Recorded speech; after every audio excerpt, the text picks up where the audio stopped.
Greetings everyone. Today I will be talking about a Chinese romantic drama fantasy film called Once Upon a Time, released in the year 2017. Spoilers ahead. Stay safe and enjoy.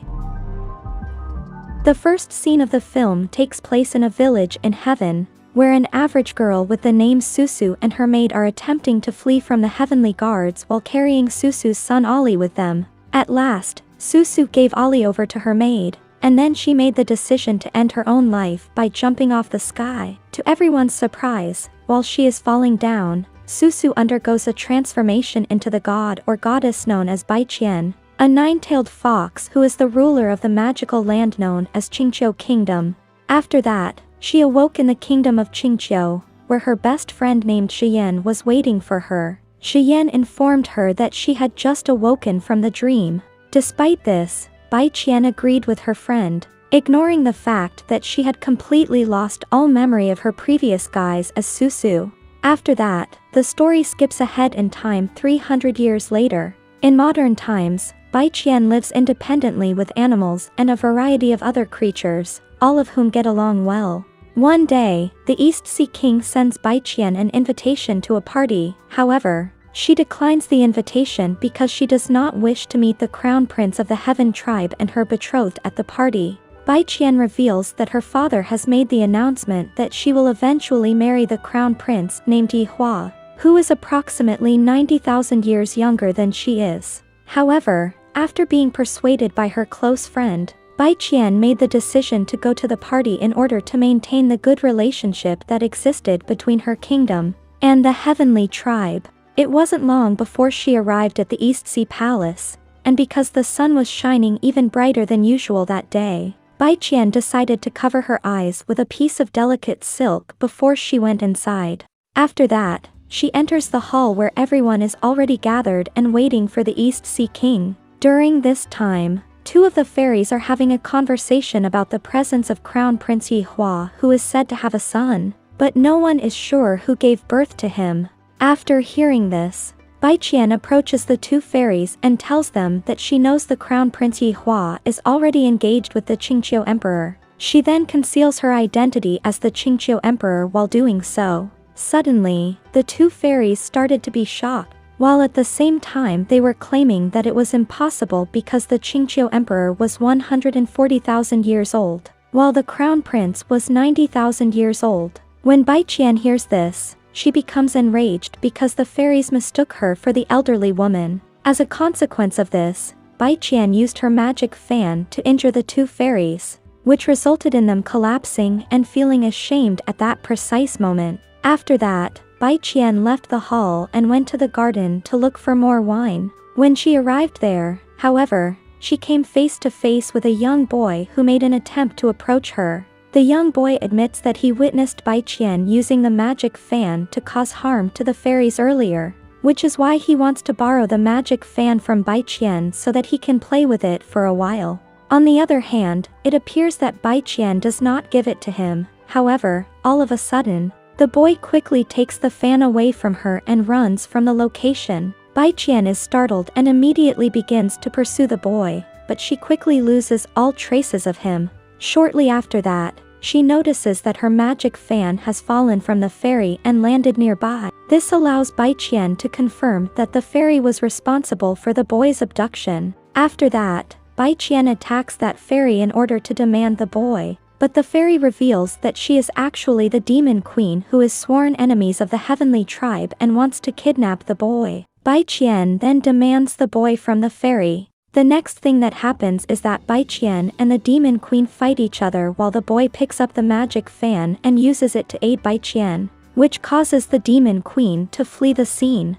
Within a while of ensuring their safety, Baiqian takes the boy's magic fan, then accuses the boy of breaking the rules by using the fan without permission. At the same time, the boy's father arrived, and because he misunderstood what Baiqian meant when she blamed his son, he immediately began to attack her. Suddenly, the father moves his sword inadvertently to remove the piece of silk that was covering Baiqian's face. This causes both him and his son to begin to be shocked because Baiqian's face is very similar to Susu's. After that, he and his son go up to her, at which point he reveals that he is Susu's husband and that his son's name is Ali. Bai Qian, on the other hand, is unable to confirm this identity because she has no recollection of Susu.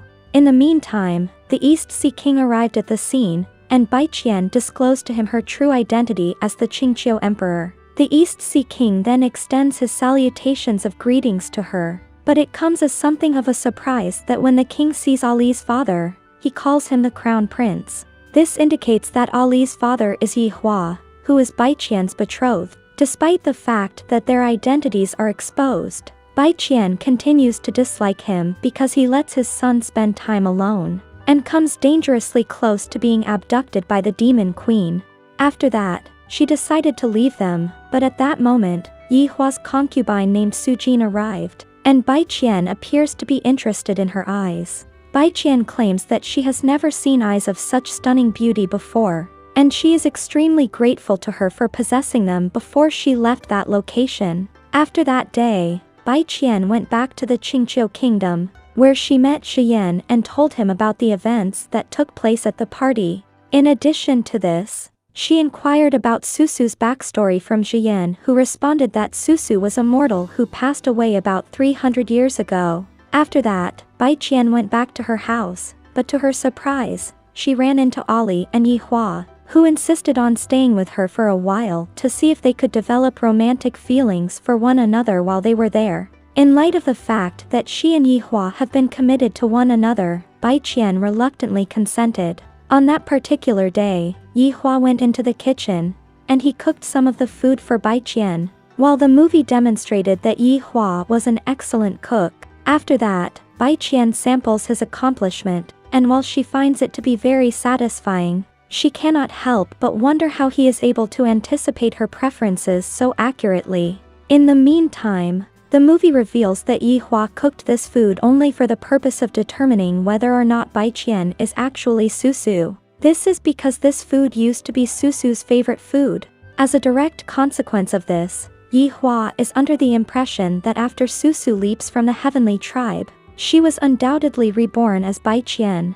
Yi Hua goes to Bai Qian's room later that night and expresses his desire to sleep with her on behalf of her future husband, but Bai Qian expresses her refusal to engage in this activity. She made an effort to maintain her distance from him, but Yi Hua also made an effort to get closer to her, which resulted in her having trouble falling or staying asleep that night. The next day, Ali goes to Bai Qian's room, and he expresses interest in the wine that Bai Qian always consumes. Consequently, she agrees to let him sample it for a couple of cups of the beverage. After that, Ali and Bai Qian appreciate the unique flavor of the wine, but it comes as a surprise that Ali becomes intoxicated right before he passes out. As soon as Bai Qian saw this, she immediately took him to her room, where they remained until Yi Hua arrived. When Yi Hua finds out that she let Ali drink the wine, she criticizes her. Even though it appears that she won't have the opportunity to explain what happened, suddenly, Ali woke up for a brief period of time before falling back asleep,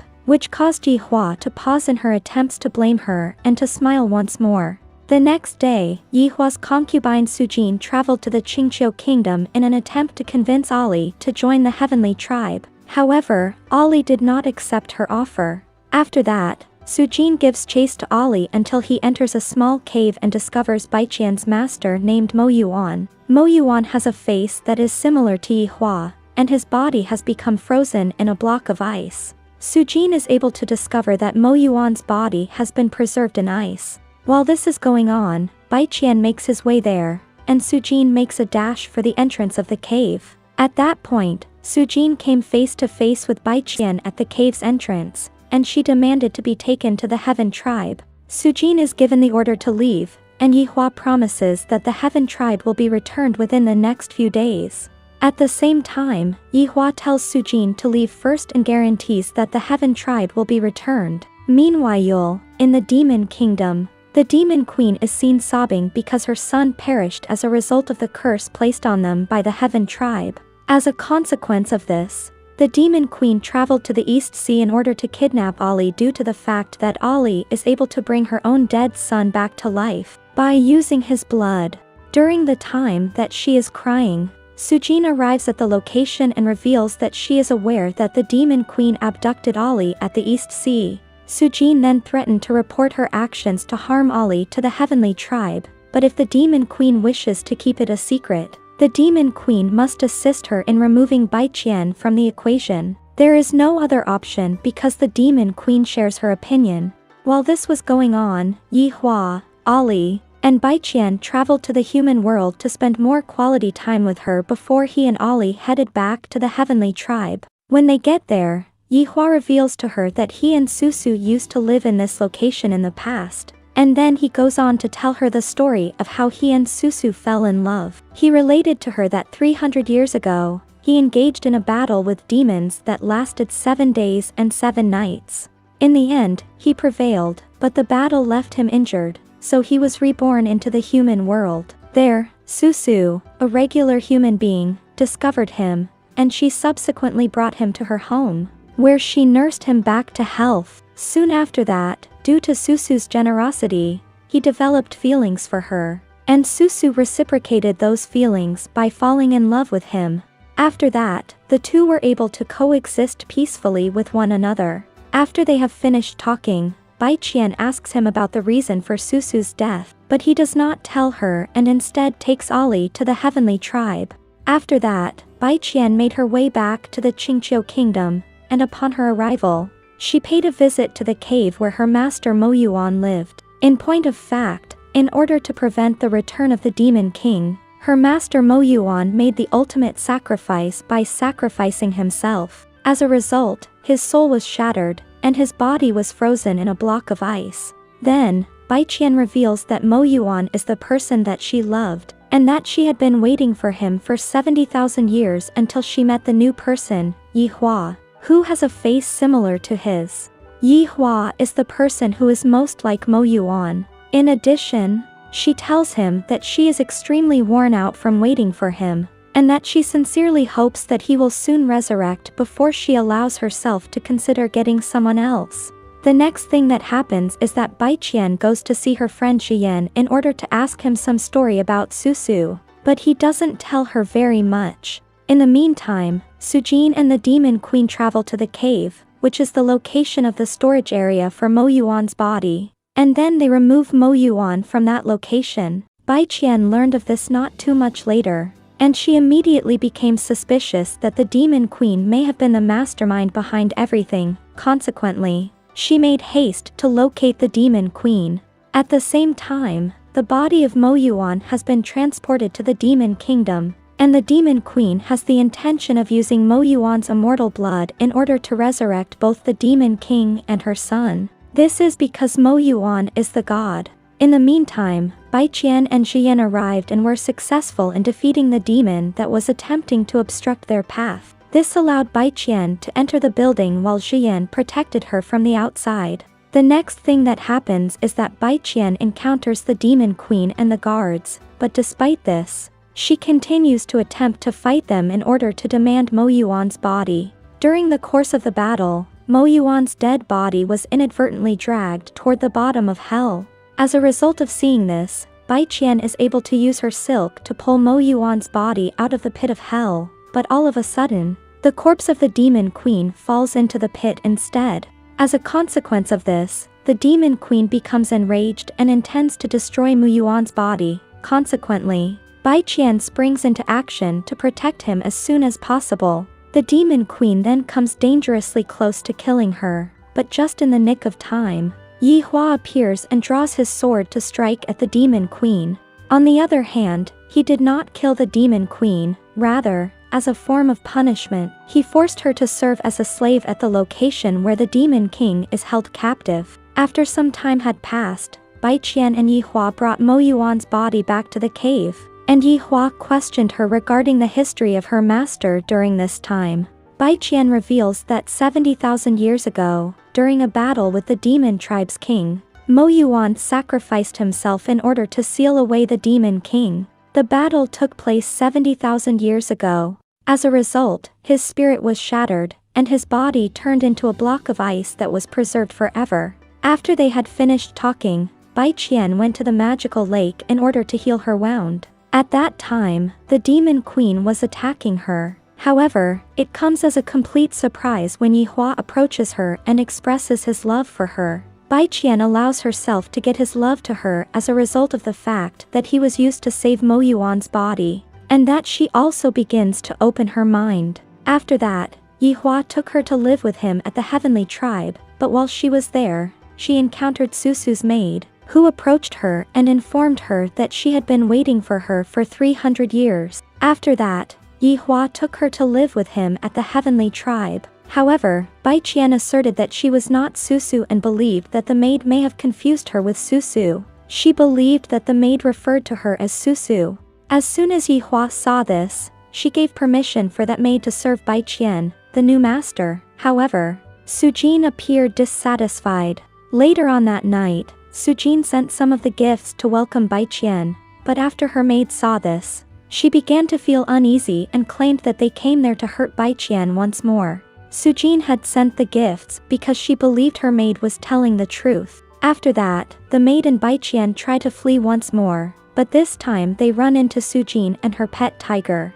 After that, Sujin reveals to Bai Qian that her maid has been insane for the past 300 years after Susu passed away, and that if Bai Qian is interested in hearing more about Susu, she will tell her. After that, Sujin reveals to her that Susu became pregnant after she and Yihua had lived together in the human world and had a child. Knowing this, Yihua took her to the heavenly tribe to ask his father for permission to marry her. While they were there, Susu pretended to be a maid so that they could sneak around without being discovered. After they have finished talking, Sujin will lead her to the spot where Susu also made the ultimate sacrifice of her life. In addition, Sujin reveals to her that the reason Yihua brought her to the heavenly tribe was not because he loved her, but rather because he wanted to use her as a substitute for Susu. Bai Qian left Sujin after hearing this, and it appears that she is currently being interrupted by this. Even though Bai Qian is still contemplating Sujin's words, the wedding between Bai Qian and Yihua has to take place the following day. As a consequence of this, Bai Qian made the decision to call off the wedding and go back to the kingdom of Qingqiu. As soon as Bai Qian arrived in her kingdom, she went to see Shi Yan, who informed her that her master Mo Yuan is starting the process of resurrecting. However, in order for them to complete this process, they need to possess an artifact known as the magic lamp, but Yihua is the one who owns it. Once she was aware of this, she went to see Yihua in an attempt to borrow the magic lamp from him. However, he refused her request. Yihua then explains to her why he places such a high value on the magic lamp. It is the only thing that has preserved the memory of Susu before she made the decision to end her life. He then reveals that, if the magic lamp is used for someone else, the memory of Susu is also deleted, which is why he is unable to provide it for her.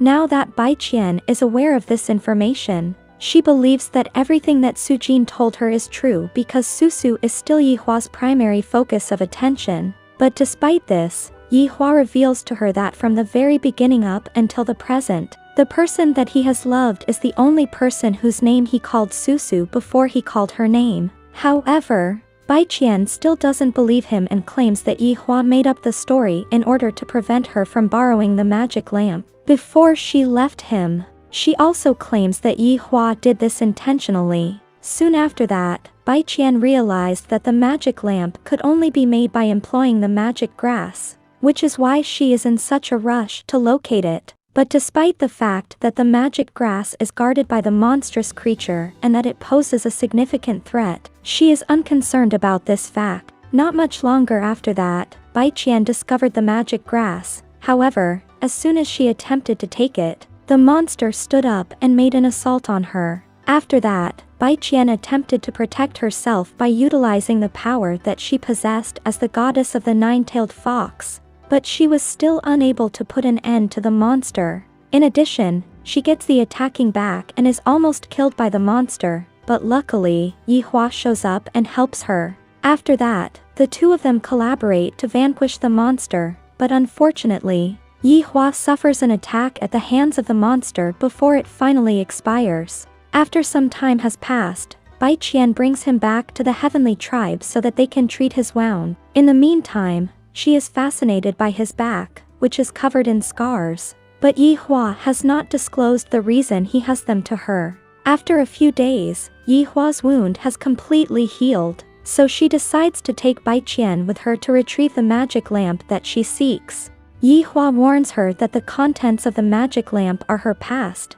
and that she must confront it before he gives it to her. After they finish talking, Yi Hua walks away from her and gives her the opportunity to learn more about her previous identity as Susu. She then opened the magic lamp and the truth also showed. It turned out that after she arrived at the heavenly tribe, Sujin was envious of her, and not too much longer after that, Sujin planned to kill her by throwing her down into the bottomless pit of hell. But all of a sudden, Yi Hua arrived just in time, and so Sujin pretended to be the victim, who is pushed by Susu into the pit of hell, causing her eyes to go blind in the process. Yi Hua was tricked into believing that Sujin was the victim. Susu was forced to give up her eyes as a form of penance for slandering Sujin, which resulted in the latter losing his reputation. But what's even worse is that Yi Hua, the person she loved, is the one who pulls her eyes out of her head. After everything was brought to light, Bai Qian recalled that after her master Mo Yuan was frozen in the ice,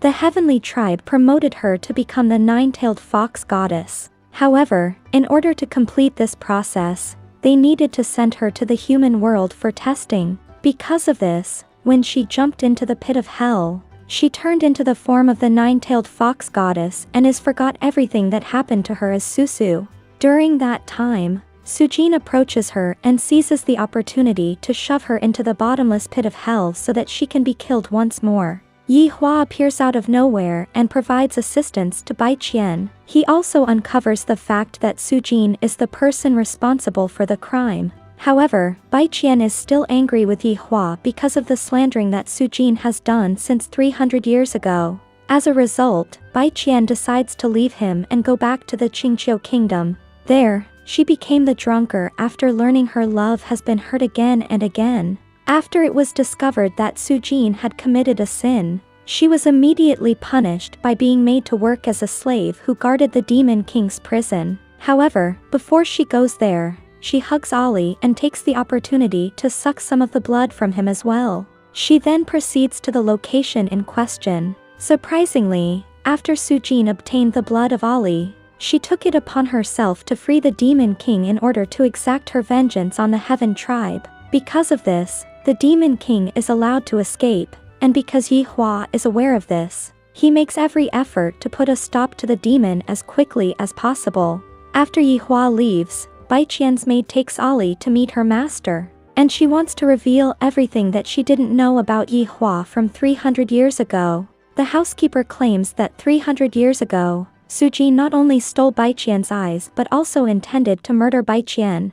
As a consequence of this, Yi Hua went to beg his father, but as a consequence of his actions, his father punished him severely by striking him with lightning. In addition to this, he was compelled to pull her eyes out by himself, despite the fact that he did not wish to carry out this task. After learning this, Bai Qian makes haste to find Yi Hua so that she can apologize to him for not believing his declarations of love for her in the first place. While the Demon King was preparing his army to attack the heavenly tribe, Yi Hua made his way to the prison. He then launches an assault on the Demon King in an effort to stop him, while Bai Qian, who has transformed into a nine-tailed fox, dashes off in search of him. At the same time, millions of demon army soldiers are launching attacks against millions of heavenly army soldiers, and Shiyan is leading millions of birds into battle alongside him. While this is going on, Yi Hua transforms into his dragon form in order to engage in combat with the Demon King. In the meantime, the heavenly army has slaughtered the demon army, and the Demon Queen has also been put to rest. Not much longer after that, the Demon King was also destroyed, and his soul is now imprisoned within the prison once more. However, in order to lock his soul, the heavenly must sacrifice the god's bloodline. Because of this, Yi Hua makes the decision to carry out the sacrifice. During this time, Bai Qian arrived, but it was already too late because Yi Hua had already made the ultimate sacrifice in order to keep the Demon King at bay. Finally, Bai Qian just only watches him become preserved in a block of ice and only cries. The movie comes to an end with a scene in which the ice block that has been holding Mo Yuan captive inside the cave begins to break apart. That was all from the video. I hope you liked it. Make sure to subscribe and turn on notifications so you can watch more videos like this. Thank you for watching.